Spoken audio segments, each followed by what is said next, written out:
Isa akong gurong araw-araw nagsisikap sa loob ng silid, puso'y sa batay yakap.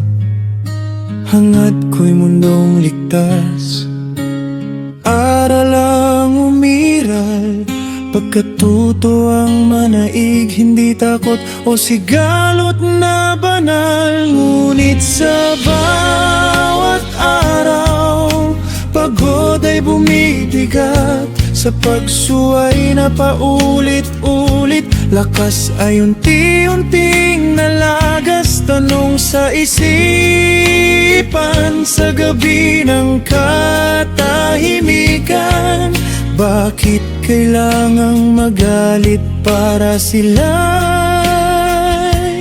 pakinggan?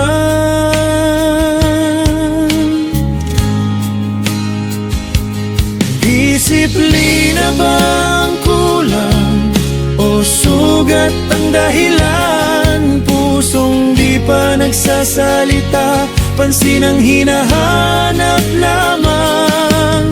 Kung pababayaan, guro ang may kasalanan. Kung higpitan naman, masama pa rin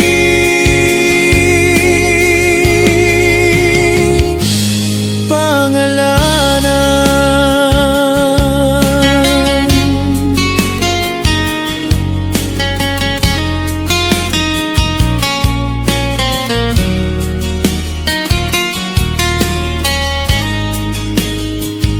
Napakahirap pumagit na sa unaw at utos, habang emosyon at lakas ay dahan-dahang nauubos. Ngunit sa gitna ng pagod, pinipili kong maniwala na bawat paalala'y binhing may pag-asa.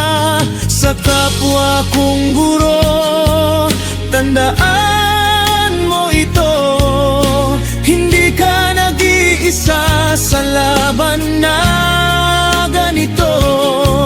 Mabigat man ang daan, may saysay ang gawain. Guro, ikaw ay mahalaga.